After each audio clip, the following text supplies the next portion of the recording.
Let me ask you: you're watching WWE? Are you watching AEW? Yeah, of course. Yeah, I'm okay. So I was in the hospital for a month. Okay. Yeah, way to scare the out of me, by the way. I'm sorry, bro. I'm glad I'm even alive. But anyways, I came out the hospital after being there a month, and bro, like nothing changed. It looks like a super indie. The production looks cheap. The set looks cheap. A lot of things don't make sense. Like, are you? What do you enjoy from AEW? I do like to see MVP and I love Sheldon and Bobby. I love that, bro. They look, bro. Tell me if they don't look more menacing than Moxley's group. Oh my God, dude! First of all, Sheldon looks like a machine. Right. How about Lashley and MVP? And they're all suited up and they're all articulate.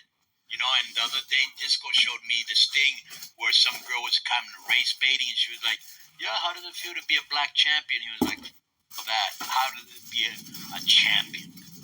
Yeah, I think a lot of people felt like the question was disingenuous. You know, it's a wild time as a black man.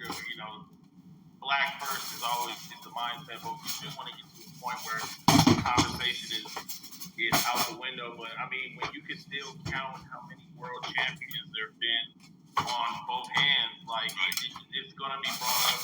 Paul got mixed feelings about it, but people felt like it was disingenuous, and I could completely understand that. But I think what they're doing over there is great. It's going to add fresh storytelling. Them and Darby Allin are my favorite. Them and Darby Allin are my favorite acts. O'Shea, can I ask you? Because we get a lot.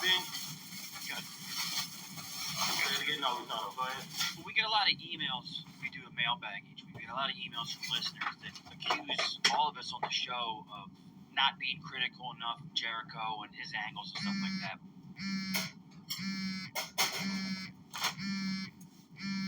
What have you thought of Chris doing the Ring of Honor thing and the Learning Tree? Has that been entertaining to you, or are you kind of like over his stuff recently? I mean, with Jericho, he's become such a polarizing kind of figure over there, whether, it'd be in the ring or out the ring. For a while, there was a talk of a Jericho curse. Like, once you do something with Jericho, you're not going to be seen on TV anymore. But there's always going to be ups and downs. I've seen fans turn on stars all the time. Maybe it's time to step back a little bit, let them miss you, because they know what they want when they get Jericho. They know that he was one of the first reasons why people tuned in to AEW when he made the surprise appearance. He's their first champion ever. Yeah. So he's a major part of that programming, and people will get over it. It is what it is. I think the Moxley, the Death Riders thing, I think there's been a couple of missed opportunities with that. Like, they just had, all right, so WWE always gets for their celebrity work or whatever, or working with influencers, and they just had Big Boom AJ and Big Justice, which, as far as commercializing, it's going to get you views. People are going to watch, whether you hate them or you love them, they're going to watch because of these guys. We got him on the pre-show. Boy, I would have made every single one of those views. Made $60. And then you got Evil Empire building with the Death Riders. Boy, I would have had them jump Big Boom AJ in the ring in front of his son and get booed out the building.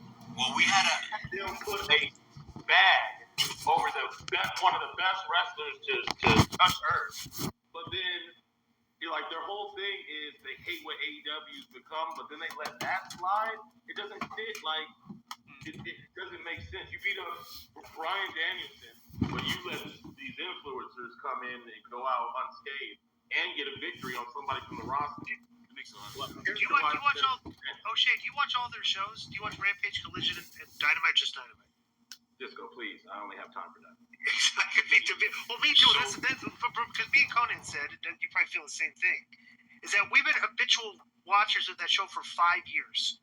Okay, Dynamite. I've watched every Dynamite for 5 years now, right? And because they don't recap things from the other shows, there's still stuff that happens on the show. I have no clue what's going on. And like you shouldn't have to like watch all the other content to figure out what's going on Dynamite. It's just kind of like their attitude of like when they book for the sickos is like everybody that watches all their shows, their hardcore fans were booking for them. It's like, dude, Or they'll bring in Mexicans and Japanese guys, and you have no clue who they are. Like, who would know who Ishii is? He looks like some old pudgy guy that why did even when he was young he was a badass. But they don't explain stuff like that. But I wanted to get back when you brought up the Death Riders. So the Death Riders look to me as very, very unintimidating. It isn't like looking at the Bloodline. You know what I'm saying? Like, they look like they could rip you up. And so you've got Wheeler Yuta, that if he didn't have a beard, he looked like he was 12 years old. Claudio Castagnelli, great wrestler, great person, but he does not look intimidating. Some girl who's like 5'4", I know she was a MMA or whatever, but it wasn't like she had a big name because I never heard of her, right? And then the cheap man, Jason Statham. Quite scandalous.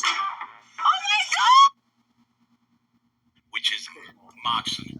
That group does not look intimidating to me. The Hurt Syndicate looks more intimidating to me, and they're only 3 guys. Yeah, there's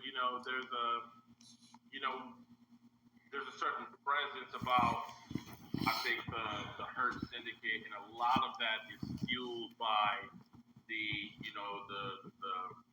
gift of gab that MVP has. I think when you're in a situation like the Death Riders, like, you've got the thing that happened at the end of Wrestle Dream with Bryan Danielson. The internet was so all over it, but I was like, dude, this is the name of the game. They made you feel, they made you mad, they made you this is like they made you feel, and now you have to see where they go with it. And when Moxley pinned Danielson, you could hear a pin drop. It was such a blow to the audience, and that was your moment. That is when you establish, like, no, this is the villain. Like, these are the bad guys. Make these people hate them. And then the bag situation happened and all that. What I don't like is they have to have more action to have moments like that, because the last couple of episodes, you have them getting chased off. Why are they getting chased off? They're the terrorists. Why are they getting chased and they're running away and hopping in the car? One thing, I'm sure you've noticed this in 5 years, AEW is not good at setting heat. The babyface always have to come out on top, 90% of the time. And to get a babyface over, you have to have heat. It's as simple as that. Let me ask you a question. Do you feel like I feel, or do you disagree? Bro, I felt like Lashley and Swerve are touching way too early. Like, they're hooking up way too early. Yeah. Yeah, I feel like that was number one. It put things into such an awkward, like, they're already gonna go at it. Right. Like, Bobby, rushed at it. that point, I was like, there's no way Bobby loses. There's no way in the world you bring him in to lose. And then Swerve, that's your, like, I mean, what you've shown contractually, that's your big guy. Right. That's your dude. So you have him get into this war with the Hurt Syndicate. They're just constantly Swerve. And so it's either he's going to overcome them already and, like, defeat them, or you just got one of your top guys getting by this crew over and over again. So I think it was a little soon. I think there's always that natural excitement because it's a big fight that everyone can feel. Just like Jade and Bianca. As soon as Jade got there, everybody's wheels were turning. Oh my God, her versus Bianca. If you did that again, you're gonna fizzle out somebody's flame. Now you can make money if you spread that a little bit more. But I mean, it is what it is. That they're doing what they're gonna do. So let me ask you let me ask you real quick. What are your 5 favorite acts or wrestlers in AEW? All right, I'm gonna get a lot. I think Orange Cassidy is hilarious, bro. Okay. I just think the idea of I'm good. Just I don't want to be like a wrestler who's Yeah, he's like a slacker. Yeah. Yeah, I think it's, and then like it takes you to like wait that out of him, Right. and then he turns into this athletic monster. Obviously, Swerve. I don't think MJF and Adam Cole need to keep beefing. That's I'm an MJF dude. I think that Me guy. too, but I'm not interested in this feud. Yeah, I think it's done. I think it's it's time to let's find something else. But I think a lot of it is and I like that Kyle Fletcher did. I think he is on the up and up.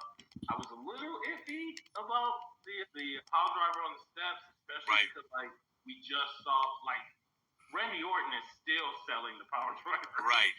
I asked Disco, was that because Disco told me about it? Was that the finish? And he goes, no. Yeah. Come on, what do you got to do? Shoot the guy next? Yeah, like that should have brought the stretchers out, but then Right. Ospreay is there, Super Saiyan, and I do like Will Ospreay. I do think that what he brings to them is right in their ballpark. We talked last time about how AEW is kind of New Japan America. Right. Whether it's just about what's happening in the ring, the who's and everything else kind of comes secondary. But Ospreay, the dude, got charisma. I believe him, and he delivers. But I'm really into Kyle Fletcher. I think he's That's a very weird pick, Kyle Fletcher. Yeah, I dig him. And it was because of a match that he actually had with Ospreay as his tag partner. The moves were crisp. It looked like he gave his opponents like he's definitely landing. Crisp, really good wrestler. Just he doesn't have much personality. Hey, that's why you need to find him a Paul Heyman or something like right. that. You need to find him a mouth to pair him with that will be the draw of all the heat. Yo, what's up? I just want to